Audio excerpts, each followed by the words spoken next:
Hello everyone, welcome back to another episode of r/PettyRevenge. In today's episode, faked proof that I had a flat tire so that the lazy people in my group project would have to do the presentation themselves, therefore likely will fail. Who watches the watchman? The barista. Leave your cart? Wait while the disabled lady pushes it to the corral. Before we get started, make sure to subscribe so you will never miss a video. So let's get started. Faked proof that I had a flat tire so that the lazy people in my group project would have to do the presentation themselves, therefore likely will fail. I'm in a class where a group research project/presentation is a huge chunk of overall points. Everyone knows in group projects you always have that one slacker who doesn't do anything that you have to compensate for. However, I got stuck with possibly the worst 3 people to be in a project with in the class. I did the entire research, presentation, poster boards, etc. among many other annoying things myself. I tried talking to them and telling them they needed to put in their share of effort. Ignored. I'd send them tasks to do, ignored. I'd try to schedule meetings, they'd say they were coming and then leave me alone at the library. This happened from the get-go. It was abundantly clear that they expected everyone else to do the work, but everyone else turned out to be just me. Rule: we couldn't have things 100% memorized word for word, and we couldn't read off of anything. We had to actually know the subject. I was fully prepared to do most of the talking and even wrote down a small script for them and told them to know what to say during their part, at the very least. The night before I told them we had to meet to at least go over the whole thing one time. Once again, none of them showed.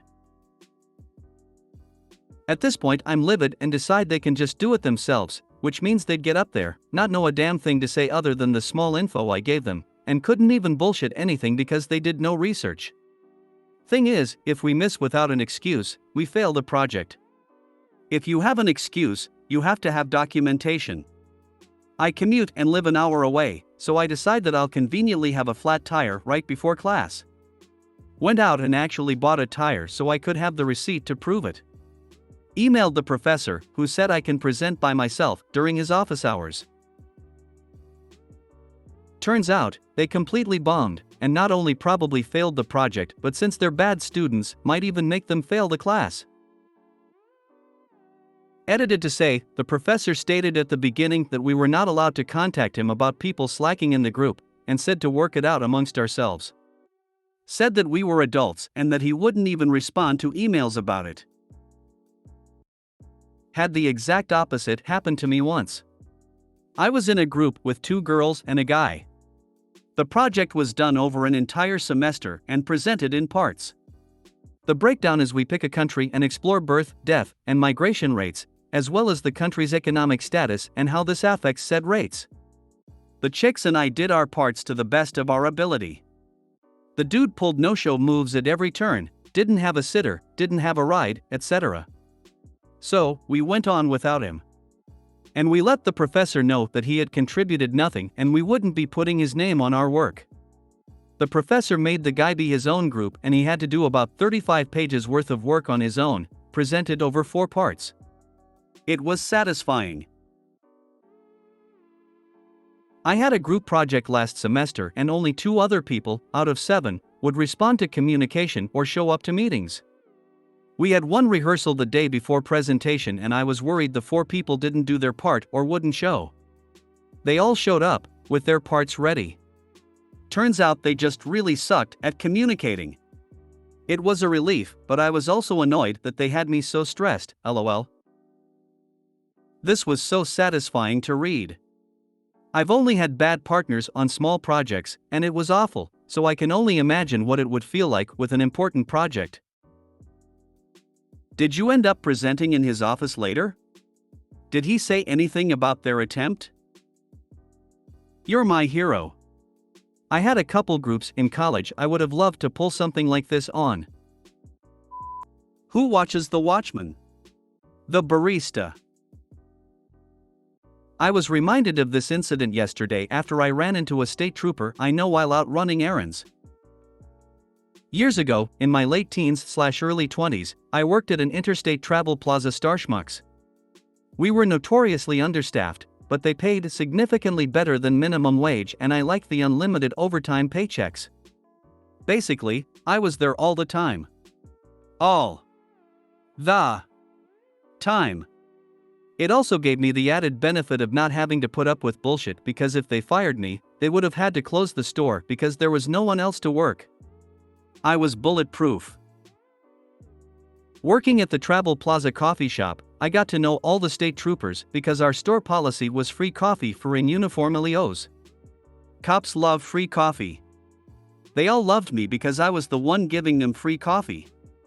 It was truly the best of times. Well, one day, one of the troopers had some bug up his ass and was taking it out on me. Not even jokingly, he was just being mean. He made me cry, and I had been working customer service jobs for at least 5 to 6 years by then, so not an easy feat, but eventually my hurt feelings turned to anger and I demanded an apology. He refused because he was being a dump, and dicks apparently don't feel remorse.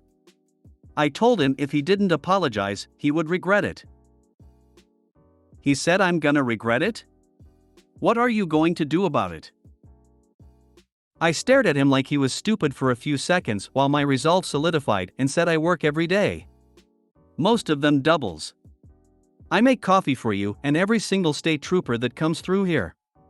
Until you apologize to me, you are getting decoff. Every single state trooper that comes in here will be getting decoff. And I will tell them that they are getting decoff. And I will also tell them that it is your fault and that they will continue getting decoff until you apologize for being an asshole to me. That's what I'm gonna do about it." He sort of scoffed like he didn't believe I actually would, but I've got petty stamped in my DNA and had no intentions of letting his bad behavior go unpunished. It took 3 days for me to get that apology and he looked like a kicked dog the entire time, but he never tried to disrespect me again. You don't mess with the girl who controls the caffeine intake of an entire state police barracks. Never ever mess with the person giving you caffeine. Nice move. Egos make cops assholes. Glad you put his in check. Every single one of his colleagues would have hated him. He also can't complain because it's free coffee. Good work. She who can destroy a thing, controls a thing. The caffeine must flow. Leave your cart? Wait while the disabled lady pushes it to the corral. I recently broke my wrist and am now sporting a bright purple cast on my arm. It slowed me down a bit, but I'm still driving, doing grocery shopping, etc., just a little bit slower, and mostly using one hand. A few days ago, I went to the grocery store to pick up a few items, and was walking towards the store when I saw a rather fit-looking woman zip to her car with a cart full of bags, quickly unload her groceries, then leave her cart parked in the empty spot next to her. She hopped into her car and started it, and just as I got past her car, put it in reverse. Since abandoned shopping carts are my pet peeve, I grabbed her cart with my good arm as I walked by and very slowly and laboriously, with my cast prominently displayed, began pushing it towards the corral. I was just far enough out into the road that she couldn't get around me and had to wait behind me while I struggled to the corral and slotted her cart into place. When she finally did get the chance to drive by me and exit the parking lot, she wouldn't even look at me. It was gloriously petty, and I hope I made her feel guilty for at least a moment or two. I most certainly wasted any time she saved by leaving her cart. Edit. For those who are flaming me for doing this, I took a moment of her time for doing something most of us really dislike, took care of her responsibility, and freed up a convenient spot for someone. I'd been stuck parking a vehicle loaded with small kids way out because of shopping carts left in convenient spots. So yes, it pisses me off. As far as the semantics of me being disabled or not, outwardly, I do look disabled at this point. Injured might be more appropriate term, but it's already written. Was I petty? Yes. See the sub-name.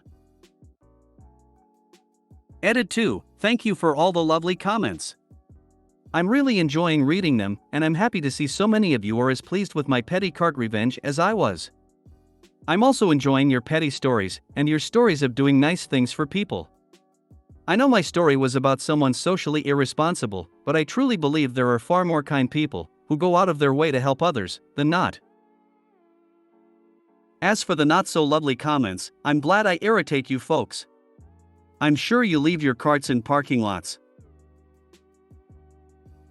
And as for the people calling me on my disabled status, I am so incredibly grateful that I am not permanently disabled. 8 weeks of trying to do everything with one hand has been really tough, and I have the utmost admiration for people who go through their lives with much larger challenges than my little bump in the road. I was going to apologize for my use of the word, but I have been told by several real disabled people in this thread that I am in fact considered temporarily disabled, and looking up the definition of those words, it seems to be true. In any case, if semantics bother you so much that you can't get the point of this story, you aren't my people anyways. How hard is it to put a measly cart back? If you're getting groceries at all, then you have 60 seconds to put it back on top of loading them into your car. Good for you, OP. I hate taking carts back to the corral because I have kids. So do I put the kids in the car and leave them in an on-off vehicle while I run the cart back? Take them with me and struggle with the older child while carrying the heavy infant/car seat combo and my purse? So I always park next to the corral in the back. No one parks there and I get to easily put my cart back. One of my personal hero moments was the time when my son was a toddler and a woman took my cart from me so I didn't have to wrangle it and said, "I'll take this back for you, I've been there." Such a nice counterpoint to the time I had strapped said toddler into the car and then put the cart in the cart return to hear a man say concernedly, "Is that baby in the car? There's a baby alone in that car." To which I responded, "It's either that or leave the cart in the middle of the parking lot," and then I got in my car. I am one of those busybodies who will see a mom unloading a cart and will offer to take it back for her, or him if it is a dad. Sometimes I have to wait a few seconds for them to finish unloading. It is nice to see someone smile. What the hell is wrong with people? This is an awesome petty revenge story. When I came here, there were 3 critical replies from entitled jerks who clearly think carts abandoned randomly around parking lots are a good thing. On the plus side, those dopes were already downvoted into oblivion. I like a good "you take a shortcut and I make it longer for you" story. Well done. People flaming you are supporting lazy narcissists creating situations that can damage people's cars. They aren't worth your notice, the case for flommers in general really. If you made it to the end of the video, thanks for watching. Don't forget to like, subscribe and share, and we will see you in the next video.